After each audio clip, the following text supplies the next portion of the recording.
All right, Mr. Boyd. Thanks very much. It's an honor and a privilege to be here this morning to address the committee. I've provided the committee with a brief, and I'd like to make a few additional comments and focus as well on a few points within that brief. First, I have to say that I applaud the approach taken by the government, that of legalization of cannabis. Regulation in the interest of public health is critical. I think it's an approach that will increase our knowledge of both the harms and benefits of the use of cannabis. I'd like to echo some of the points made yesterday by Mark Ware in relation to how much we don't know and need to know, and the extent to which the data appear at times to flow in both directions. And one of the great benefits of legalization is that we will be much better able to answer those kinds of questions. I think it's also important to recognize that in many respects this is a human rights issue. Marijuana was criminalized in 1923 with the simple declaration in the House of Commons, there is a new drug in the schedule. There was no knowledge of the drug at that time, and it is now clear that for most users in most circumstances, alcohol and tobacco are more toxic and more disabling and with a much greater morbidity.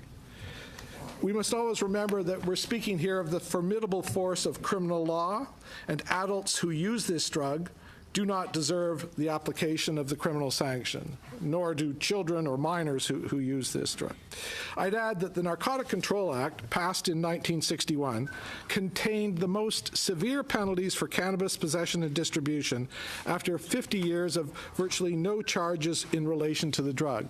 Between 1908 and 1961, we had approximately 1,000 convictions for all drugs combined. In 1961, we passed the Narcotic Control Act after a lengthy debate about whether capital punishment would be appropriate for people who trafficked in narcotics. Cannabis was one of those. And yet, by 1967, more than 1,000 Canadians were convicted of simple possession of cannabis alone, and more than half of them went to jail, a period that's being described as the get tough period in response to cannabis. But by 1975, there were 40,000 convictions annually, and jail was no longer a practical option. My comments with respect to minimizing the harms of youth, yes, I think an age of 18, or probably in most provinces more appropriately 19, similar to that for purchase of alcohol, seems reasonable. I think we have to keep in mind that this isn't a drug that's actually as dangerous as alcohol, and the kinds of approaches that we take ought to be somewhat similar. And at the same time, I would acknowledge that there are many respects in which we haven't done a terribly good job of limiting, for example, the promotion of alcohol. The age of 25 will only encourage the black market to continue, along with purchase for youth by those who are over the age of 25. I think Schedule 4 needs to be broadened to include edibles and bombs, albeit ensuring that these products can be packaged in a manner that does not lead to unintended harms, particularly by children or youth. I'd also note that Section 62(7) gives power to the minister to refuse an applicant for involvement in production on the basis of a prior cannabis conviction. I'd argue that involvement in the trade should not be, in the current trade, illicit trade, should not be sufficient to provide a bar to entry. Rather, threats, use of force, or evidence of dishonesty from other criminal convictions all seem good reasons to prevent an individual from becoming involved in this industry. I'd also suggest that the use of a dwelling for growing up to 4 plants may quite appropriately be subject to zoning restrictions, most probably in multifamily dwellings. Sometimes this will be through a strata, through a rental arrangement, and sometimes I think it will be done through a municipality. And I think that's, again, all about public safety with respect to the growing process. The distribution system, I know that this is not the mandate of the federal government, but I would make the following observations.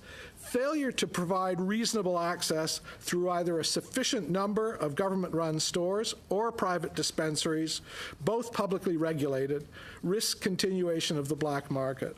And I would say, too, that a medical model of use seems more helpful, more consistent with public health than a recreational model. To the extent that we can, I think we ought to be focusing on those kinds of potential benefits from cannabis use.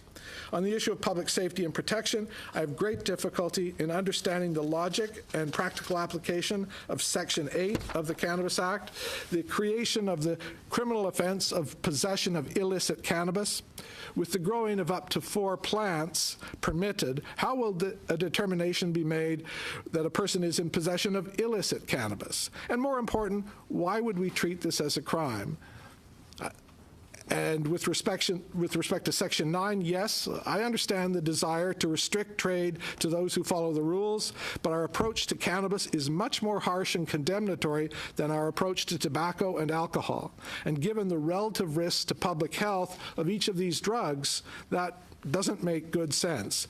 Again, I go back to the point about human rights. The idea that we would pass legislation that would still retain a criminal offense of possession of cannabis seems to me to be inconsistent with at least part of the logic of this. I know that the Prime Minister has repeatedly said it's about eliminating the black market, it's about reducing access, but part of it is also about recognizing that people who have used cannabis or who use cannabis do not deserve the label of criminal.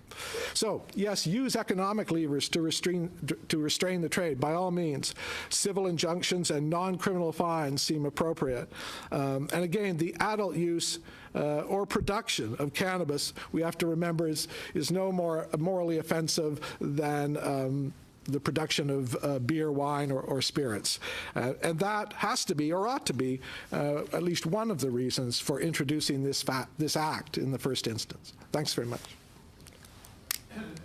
Very much. I learned today that 1923 marijuana was declared a new drug. I didn't know that. So 23. Pardon? 23. Thank you.